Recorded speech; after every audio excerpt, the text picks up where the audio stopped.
வரியால் வாழ்வதும் இல்லை, வரியால் வீழ்வதும் இல்லை. இந்த வரிகளுக்கு ஏற்ப இன்றைய உலக சூழ்நிலை உள்ளது. ஜனாதிபதி ட்ரம்பின் பதவி ஏற்புக்குப் பின் உலக நாடுகளின் பொருளாதார நிலைமை தாழ்வை நோக்கி செல்கின்றன. முக்கியமாக இந்தியாவுக்கு 50% வரி விதிக்கப்பட்டுள்ளது.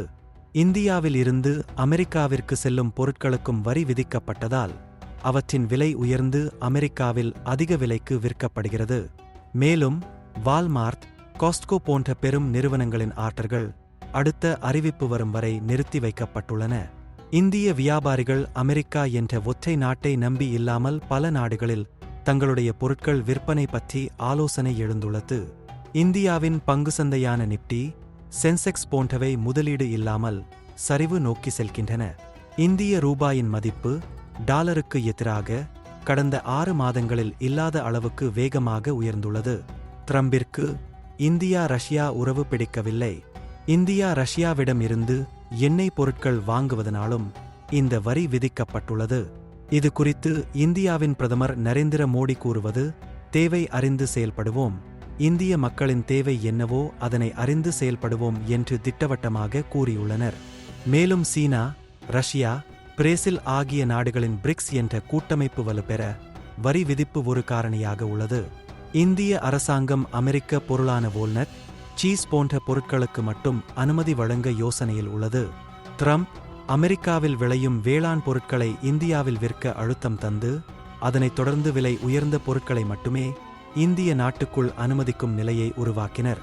இதனால் இந்தியாவின் முதுகெலும்பு என அழைக்கப்படும் இந்திய உழவர்களை பாதுகாக்கும் நோக்கில் இந்திய அரசு நடவடிக்கை எடுத்து வருகிறது. இந்தியாவில் இருந்து ஏற்றுமதி செய்யப்படும் ஐபோனுக்கு முதலில் வரி விதிக்கப்பட்டது. பின்னர் ஆப்பிள் நிறுவனத்தின் மேலாளர் ஜனாதிபதி ட்ரம்பை சந்தித்ததையடுத்து அது முற்றிலுமாக நீக்கப்பட்டது. இந்திய இராணுவத்திற்கு தேவையான பொருட்களும் வந்து சேர கால தாமதமாக வாய்ப்புள்ளது. மேலும் இந்த வரி விதிப்பு இந்திய நெசவு பணியாளர்கள், மருத்துவ தொழிற்சாலை பணியாளர்கள், இதர தொழிற்சாலை பணியாளர்களும் நேரடியாகவும் மறைமுகமாகவும் பாதிப்புக்கு உள்ளாகிறார்கள். இதனைத் தொடர்ந்து சமீபத்தில் அமெரிக்க அதிபர் டொனால்ட் ட்ரம்பும் ரஷ்ய அதிபர் விளாடிமிர் புடினும் அலாஸ்காவில் சந்தித்து கலந்துரையாடினர். அவர்கள் சந்திப்பில் அதிகாரப்பூர்வ ஒப்பந்தம் எதுவும் கையெழுத்திடப்படவில்லை என்றாலும் அந்த பேச்சுவார்த்தையின் தீவிர தன்மையை ட்ரம்ப் வெளிப்படுத்தினார்.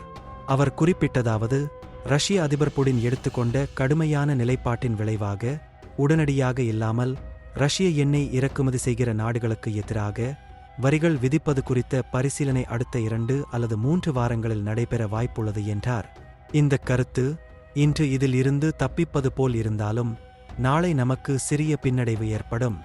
வரும் முன் காப்போம் என்ற முழக்கத்திற்கு ஏற்ப இந்தியா, அமெரிக்கா என்ற ஒற்றை நாட்டை நம்பி இல்லாமல் மற்ற நாடுகளில் பொருட்களை விற்க விரைவாக செயல்பட வேண்டும்.